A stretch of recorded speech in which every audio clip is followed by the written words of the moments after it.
He had been spiraling with depression for a few months, had been hospitalized, both in a psychiatric hospital and then in a treatment facility. And he was out of treatment for 10 days and was drinking and got behind the wheel of my tiny little sports car and was driving down the freeway or highway on icy, freezing rain roads. And he lost control of the car and hit a road sign, and the tiny little sports car drove up the sign before the sign collapsed. It then rolled the car, the roof broke, seatbelt released, and he was thrown from the car. And in 2005, we went to the cabin up in northern Wisconsin that her family had, and went up to see a festival. And my stepson was 13 at the time, and was into speed and joy and activities, and so they had a helicopter touring company up there that was showing people the area. And so on a Saturday morning, on a cloudy morning, they went for a ride, my wife, Marnie, and Andrew, and was supposed to be back in 7 minutes, and they didn't come back. And she and my stepson and the pilot were killed because they hit a power line that was unmarked. So here I was with a 3-year-old, and so we're in town, and it's a small town, Cable, Wisconsin. And I said, "Excuse me a minute," and I went over on my knees and just sobbed. They had taken Jenny away from me for a minute, and I needed that time to grieve. I needed that time to let go. It was a mass of cancer. They couldn't tell unless they went in and opened them up. And they did this, and they closed them up, and he finally he fell into my arms. He was having a stroke or whatever, and then he was in the hospital. I was not with him when he expired, and my children were. And that, of course, is something that traditionally you must be with the one that's passing, but I was not, and the doctor told me I should go home. He told me I better go home, so get some rest. I walked out with my professor, and I got in the car, and I was driving down 35W, and I went to call my husband, Gary. He didn't answer the phone, and he hadn't called me during our break that evening. We usually had a break around 7:30, so that was really unusual for him, but I had told him to take his time because I had made arrangements for my youngest son, Jordan, so he didn't have to get home in a hurry to take care of him. And I backtracked to, I was driving down 35W, and I had called him, he didn't answer, but I had a call back from a strange number within a minute of that phone call. And it was a man's voice on the other end of the phone, and he just said, he identified himself as the Hennepin County Medical Examiner, and he asked if I was Michelle DeSantis, and I confirmed that I was. And he said, "Well, we've been trying to get a hold of you all night," and I explained that I was in class. And my mind was working to process at that time why he would be calling me. It went to my kids first, and I thought, there's no way, this is the Hennepin County Medical Examiner. And then denial, there's no reason for him to call me. And so he said, "We've sent police to your house. We've been unable to get a hold of you. I need to let you know that your husband was killed in an accident tonight." And I said, "You can't be serious," because my husband was too skilled and too much of a super athlete for that to have happened. He had been riding his bicycle home. He made it to Plymouth, and there was an intersection there. He had done everything correctly. He had unclipped his shoe. He had signaled to the left, and an SUV came up over a crest, so he didn't see the SUV coming, and he went to make the left-hand turn, and he swerved back in because he realized there was an SUV there. And what he didn't realize when he turned around to tell the woman that he was, sorry, he was waving to her and saying, motioning that he would go around, was that there was another car immediately behind that one. And so when he went to make that left-hand turn, the car struck him, and he was killed instantly. I had no idea the depth of the pain, the depth of the loss, the layers of loss, how tiny little nuances of life can turn you into a puddle like that, how few people can or do or want to understand or help. At the time, my credit score was 785. 4 months later, I was filing bankruptcy and surrendered my home. For me, because my husband's life insurance was tied directly to his employment status, he had lost his job and it was gone. I don't think I was prepared for the kind of grief that I would face. It was such a shock. My wife was almost 12 years younger, so I think in our plan, even though I was an older father, I think it was the thought that she would be the parent that would have a larger impact on the upbringing of my daughter. So you have to go through the stages of grief. You have to be honest with yourself and say, I'm angry, or I'm hurt, or I can't cope, or why did this happen? Those are all questions that are natural for people, and I think that's the biggest thing I try and help people with when I meet people that someone or that has just lost someone, is that what you're feeling is natural. There's no normal progress for healing. Everybody does it individually, and there's nothing wrong with what you're feeling. The point is, don't ignore it. You know, look within yourself, look in the mirror and say, this is what I'm feeling, this is how I hurt. And the other thing is lean on people. If I hadn't had people to lean on, it took me a lot for a man. You know, men don't usually open up their emotions as much or show themselves. I isolated and was not always pleasant, and so to protect myself from unsolicited advice and the pain of just even being in my home and having all those memories, I moved recently, which has actually helped because I don't have to look at every picture that he hung on the wall, or the weekend before it happened. Just remembering that last kiss in the back hall where he hugged me, and he was so excited to take off on his bicycle that morning. And you become numb to reality, and you don't respond. You're just walking around in a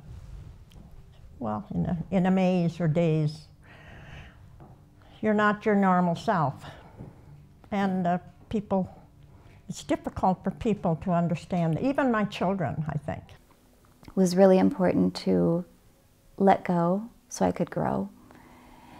And I probably should have done it sooner in hindsight. I think too often people stay and they're stuck in their grief and their memories. And so I just think it's important to know that everybody grieves and heals in a different way, in a different time. He took care of everything. He was so helpful, and I just felt that I was totally not able to do anything. He always did everything for me. I had to learn, and the learning process was a healing process. I remember this one time in particular when I was up in the garage door was not functioning. And I thought, what did he do? Now, he put some spray in the hinges, and I got up there, it was 20 below. I lost a screw, I lost my gloves, I was freezing. And I went in, I said, Lord, you promised that you would take care of widows and orphans. I am in need. I was crying, and I was angry. I was so angry at the Lord, at God, because you promised you would take care of me. And, well, he did. He did. From that time, I think crying out to the Lord was the beginning of healing, of emotions. Even though it's been 7 years, I think, and even though you feel like you're stronger, it doesn't mean that the tears don't still come when you have memories or when you walk by a family photo, because, you know, our house is still a family house, you know. It's Marnie's memory is still there, and she's part of the family, and she's my daughter's mom and always will be. So I have to still face the fact that the sadness will surface. It can be when I go to put Jenny on the bus in the morning, and I'll walk away, and as Jenny's waving still a half a block away, I'll say, Marnie, this was supposed to be yours, and there'll be a tear. Or when Jenny asks questions that a mom should answer, it's still difficult. But, you know, I think the neatest part of that is that kids are resilient.